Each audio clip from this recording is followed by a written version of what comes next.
అందరికీ నమస్కారం. శివాజీ గారు ఈ మధ్య కాలంలో తరచుగా వివాదాల్లో నిలుస్తున్నారనే చెప్పాలి. రీసెంట్ గా ఒక మూవీ ప్రెస్ మీట్ ముందు మాట్లాడుతూ కాస్త వివాదాల్లో చిక్కుకున్నారు. ఇప్పుడు అది కాస్త పెద్ద మూవీ సాంగ్ కి ఎఫెక్ట్ పడుతుందంటున్నారు. ఒకసారి ఏంటి దీని డీటెయిల్స్ తెలుసుకుందాం. ప్రస్తుతం స్టూడియోలో సినీ క్రిటిక్ జగదేవ్ ఉన్నారు. వెల్కమ్ చెప్దాం. Hello sir. సార్ ఏంటి సార్ ఈ వివాదం మళ్ళీ ఇప్పుడు అటు తిరిగి ఇటు తిరిగి సాంగ్ వరకు నాకు నవ్వు వస్తుంది. ఎందుకంటే ఉరిమి ఉరిమి మంగళ మీద పడ్డట్టు అదేదో సినిమాలో ఆహుతి ప్రసాద్ గారు డైలాగ్ ఉంటుంది, సరిపోయింది హీరో విలన్ కొట్టుకొని కమెడియన్ చంపేసినట్టు నాకేంటి బాధ అంటాడు ఆయన. బృందావనం ఏదో సినిమాలో డైలాగ్. సో అలాగా ఇక్కడ శివాజీ గారు అది దండోరా సినిమాకి సంబంధించి ప్రమోషన్లో భాగంగా ఆయన ఒక మాట చెప్పారు. అమ్మ దయచేసి ఏమనుకోకండి, తప్పుగా అనుకోకండి, నాకు తల్లి ఒక ప్రకృతి, మా అమ్మ అంతా ఆడదే, ఎంత పద్ధతిగా ఉంటే అంతగో, అది అందరికీ తెలిసిన సీక్రెట్, అందరికీ తెలిసిన అభిప్రాయమే, సీక్రెట్ ఇన్ ద సెన్స్ అభిప్రాయమే. బట్ ఆయన మాట్లాడడంలో తప్పు అనిపించలే నా వరకు. వీడికి ఆడవాళ్ళంటే గౌరవం లేదేమో అని వెంటనే కింద కామెంట్స్ కూడా వచ్చేస్తాయేమో ఈ వీడియో మనం చూశాక. ఇప్పుడు ఆయన ఏమన్నాడు, పద్ధతిగా ఉండండి అని చెప్పడం కూడా తప్పేనా? కాదు కదా. గరికపాటి వారు ఎన్నిసార్లు చెప్పుంటారు, అమ్మా తల్లులారా ఆడవాళ్ళారా, పిల్లలు మీ బిడ్డకి పెళ్ళి అయితే తల్లి రోజుకి 10 సార్లు చేసి విసిగించకండి, మీ అత్తమ్మ బాగా చూసుకుంటున్నారా, మీ ఆయన అవి తెచ్చాడా, మీ ఆయన పూలు తెచ్చాడా, మీ ఆయన జీతం నీ చేతిలో పెడుతున్నాడా, మీరు మాట్లాడకండి అమ్మా. తర్వాత ఆ పద్ధతిగా డ్రెస్సులు చేసుకోండి అమ్మా, అవన్నీ పెడుతున్నాడుగా. ఇప్పుడు దేవాలయాల్లో కూడా ఇరిగేషన్ డిపార్ట్మెంట్ క్లియర్గా కొన్ని తిరుపతి లాంటి పెద్ద దేవాలయాలు కాకుండా చిన్న దేవాలయాలు కూడా కొన్ని రిస్ట్రిక్షన్స్ పెడుతుంది. కంపల్సరిగా ఇటువంటి డ్రెస్సులతోనే రావాలను అంటే దాని అర్థం ఏంటండి? మిగతా వెకిలి డ్రెస్సులు వేసుకొచ్చే వాళ్ళు ఉన్నారనేగా. అలా లేకపోతే బోర్డు పెట్టరుగా. బోర్డు పెట్టారంటే అర్థం ఏంటి? అమ్మా పద్ధతిగా రండి అని. ఇప్పుడు ఆ దేవాలయం దాన్ని ఏమంటారు, ఎండోర్మెంట్ డిపార్ట్మెంట్నే మొత్తం దాన్ని క్రిటిసైజ్ చేస్తారా, విమర్శిస్తారా వీళ్ళు? వెంటనే ఆవిడెవరు, అనసూయ గారు, నా ఒళ్ళు నా ఇష్టం అని ఆవిడ కామెంట్. అంటే మేబీ ఆవిడ అందో లేదో, నేనైతే సోషల్ మీడియా చూశాను. అనసూయ గారు ఫ్యాన్స్ ఉంటే తప్పుగా అనుకోవద్దు. తర్వాత ఆవిడెవరు సింగర్, మాట్లాడితే తగుదునమ్మా అంటే వస్తుంది, పేరు నాకు తెలియదు, ఆవిడ కూడా ఏదో అన్నట్టుగా అన్నారు. మీరు అంటున్నారు చిన్మయ్య ఎవరు అంటున్నారు. ఇప్పుడు ఆయన ఎవరి గురించి మాట్లాడాడు? పిచ్చి పిచ్చి డ్రెస్సులు వేసుకునే వాళ్ళ కోసం, తప్పుగా ప్రవర్తించే వాళ్ళ కోసం మాట్లాడాడు. చెప్పడం తప్ప? అలాగే గరికపాటి వారిది తప్పే, దేవాదాయ శాఖ వారిది కూడా తప్పే.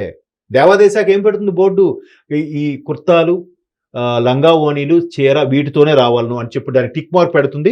జీన్స్ టీ-షర్ట్ ఉంటే ఇంటూ మార్క్ పెడుతుంది. అవునా? ప్రతి దేవాలయం ముందు పెడుతున్నారా?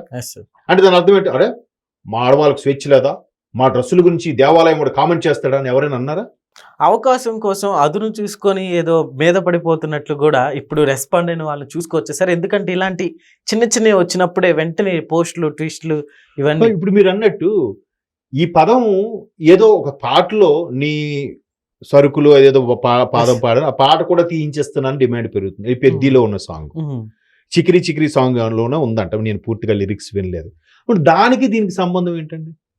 అట్లా అనుకుంటే చాలా సాంగ్స్ లో చాలా నేను ఒకసారి రీసెంట్గా ఒక పాట విన్నాను, అది చాలా పాతది. నాగార్జున గారి సినిమా వారసుడు అనే సినిమాలోన ఒక పాట ఉంది, పాప హల్లో హల్లో అని నగ్మా గారిని ఏడిపిస్తూ నాగార్జున గారు పాట పాడతారు. బాలసుబ్రహ్మణ్యం గారు పాడారు. ఆ పాట ఒకసారి వినండి మీరు, నేను ఇప్పుడు చెప్పలేను కానీ అది ఎంత దారుణంగా ఉంటుందో తెలుసు ఆ పాట కూడా. మరి ఇప్పటికీ సెన్సార్ లేకుండా వెళ్ళిపోతుందిగా. ఇది 80s లో వచ్చిన సినిమా, అది 80s 90s స్టార్టింగ్ లో వచ్చిన సినిమా అది. మరి ఏం మాట్లాడరే ఏంటి? ఇప్పుడు శివాజీ గారు పర్టికులర్ గా ఎవరి గురించి పేరెత్తి మాట్లాడలేదు. కొంతమంది గురించి ఉన్నారు. మీరెందుకు భుజాలు తడుముకుంటున్నారు? ఆ కొంతమందిలో మీరున్నారా? ఇప్పుడు ఎవరెవరైతే సోకాల్ రెస్పాండ్ అయ్యారో మీరున్నారు.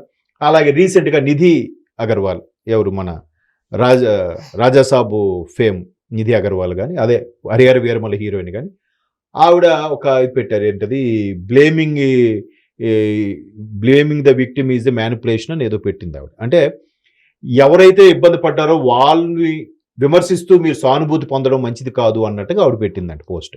అది మళ్ళీ శివాజీ గారి కామెంట్స్ కోసమే పెట్టిందేమో అన్నట్టుగా ఇది.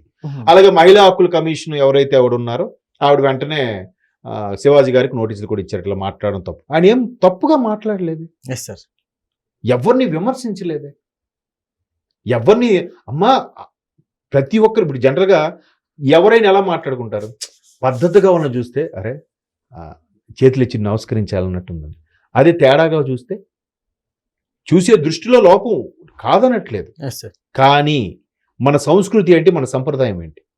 విదేశాల నుంచి ఉండే వాళ్ళు కూడా మన దగ్గర మన సంస్కృతి నేర్చుకొని మన కట్టుబాట్లకి బాగా కట్టుకొని దేవాలయ పద్ధతిగా వెళ్ళి చేస్తుంటే మనమేంటి ఎస్. ఎలా వెళ్తున్నారు చూడండి. చాలా మంది తప్పు అంటే ఇప్పుడు సందర్భం వచ్చింది కాబట్టి చెప్తున్నాను. అది బేసిక్ ఇక్కడ తప్పు జరుగుతుంది, సరిగ్గా ఉండండి, సరి చెప్పే వాళ్ళని కూడా ఇలా దూషిస్తే ఎలా ఉంటుంది సార్ బేసిక్ కదా. ఎస్. నిజంగా అలా చెప్పే వాళ్ళు అరుదండి ఇవాళ రోజుల్లో. నిజంగా ఆయనకి ఏంటి పని చెప్పండి? ఎస్. ఆయనకి అవసరమా? ఆయన ఏదో అమ్మా ఇలా ఉండండి అని చెప్తే తప్ప? అంటే తప్పు మంచి చెప్పడం కూడా నేరమే అయిపోతున్న రోజులు అనమాట ఇవి. ఎస్. దీన్ని ఎలా మనం పరిగణిస్తాం? యాక్చువల్లీ ఇలా మనం మాట్లాడుతున్నందుకు కూడా దీనికి కూడా బ్యాడ్ చేస్తారేమో అనిపిస్తుంది సార్ నాకు. చేస్తారు ఎస్. చేస్తారు అంటే అందరూ చేయరు, కొందరు చేస్తారు. ఎవరికైతే సురుక్కు అంటుందో, ఎవరికైనా ఆ పద్ధతిగా లేకుండా ఉంటారో వాళ్ళకి తగులుతుంది. ఎస్. ఇప్పుడు నేనేమంటాను, సమాన హక్కులు అని అంటారు. నిజమే, సమాన హక్కులు దాంట్లో ఎక్కడ తప్పు లేదే. గౌరవ మర్యాదలకి లేదంటే సమాన హక్కు చోటు కల్పించక తప్పే లేదే. ఇప్పుడు నేను మొన్న ఒక బస్సులో వెళ్తున్నప్పుడు ఇలాగే ఒక పెద్ద ఆయన ఆర్గ్యుమెంట్, కొంతమంది మహిళలు వచ్చి వెనక్ సీట్లో కూర్చున్నారు. ఆయన ఆర్గ్యుమెంట్ ఏంటి, ఆయన వయసు ఆల్మోస్ట్ 60+ ఉన్నాయి, పెద్ద ఆయన. ముందు వచ్చిన సీనియర్ సిటిజన్లో ఆడవాళ్ళు ఇంకో వేరే 2 ముసలి వాళ్ళు కూర్చున్నారు. వెనక ఉంటే ఓన్లీ ఆడవాళ్ళకి కదా, అమ్మ మీరు అక్కడ కూర్చోండి, ముందుకు వెళ్ళిపోండి, నాకు వెనక్కి ఇచ్చేయండి అంటే, మేము ఇక్కడ మా హస్బెండ్ పక్కన కూర్చుంటే మీకేంటి, మీరు ఎక్కడ కూర్చోండి అని అందావిడ, పెద్ద ఆయనని కూడా చూడకుండా. మరి అది తప్ప ఒప్ప మీరే చెప్పండి. మీకంటూ సెపరేట్గా కొన్ని సీట్లు కేటాయించిన తర్వాత మీరు మళ్ళీ ఇక్కడికి వచ్చి సెపరేట్గా కూర్చుంటారంటే ఎట్లా? అదే మగవాడు ఒక ఆడదలిసి ఆడవాళ్ళ సీట్లో కూర్చుంటే మీరు ఊరుకుంటారా? ఆర్గ్యూ చేయరా? డ్రైవర్కి కండక్టర్ చెప్పి ఆ సీట్ ఖాళీ చేయించరా? మ్యాక్సిమం అందరూ రాగానే లేచి వెళ్ళిపోతారు. కొంతమంది మొండి పట్టుకున్న వాళ్ళకి మాత్రం గట్టిగా పట్టుకుని ఆడవాళ్ళ సీటు మీరు లావాలి అని చేస్తారు. మరి మీరు వెనక్కి కూర్చున్న సీట్లో పెద్ద ఆయనకి ఇవ్వచ్చుగా. ఎవరు తప్పు అంటే ఏం చెప్తాను చెప్పండి? సో ఇట్లాంటి భావజాలము, ఇట్లాంటి పద్ధతులు ఉన్న రోజుల్లో అరే బాబు అది ముళ్ళదారి రాళ్ళదారి అట్లా పోకురా, ఇలా పో అని చెప్పినా కూడా తప్పేనా? ఆయన మాట్లాడేది తప్పే లేదు నా వరకు అనిపించింది. మళ్ళీ ఇక్కడ చెప్తున్నాను, ఎవరిని కించపరిచి నా వరకు అలా తప్పే అనిపించలే. ఎందుకంటే చాలా సందర్భాల్లో నేను లైవ్లో ఉన్నప్పుడు, ఛానల్స్లో చేసినప్పుడు, ఇలాగే ఒక డిస్కషన్ ఏవో వచ్చినప్పుడు మాట్లాడితే మధ్యలో బ్రేక్ వస్తుంది, యాడ్స్ పడతాయి కదా. యాడ్స్ వచ్చినప్పుడు కూడా పెద్దవాళ్ళు పేర్లు అనవసరం వాళ్ళని అడిగేవాడిని, అమ్మ ఇట్లా ఈ వివాదం ఉండంటే, నానా దాని మీదకి వెళ్ళొద్దు, దాని మీదకి ఎప్పుడు వెళ్ళినా కూడా ఇట్లా వాళ్ళ పేర్లు చెప్పను, అదొక పెద్ద అది కూడా కరెక్టే నాన్న, బట్ అది మేము ఒక మహిళగా నేను అది మాట్లాడలేనని కూడా అన్నారు ఆవిడ. అంటే నేను నా ఓన్ ఎక్స్పీరియన్స్ చెప్తున్నాను. సో అట్లాంటి డ్రెస్సులు వేసుకునే వాళ్ళకి అమ్మ జాగ్రత్తగా ఉండండి, సొసైటీలో ఎన్నో దారుణాలు జరుగుతున్నాయి, అలాగ ఉండొద్దు, పద్ధతిగా ఉండండి అని చెప్తే తప్ప?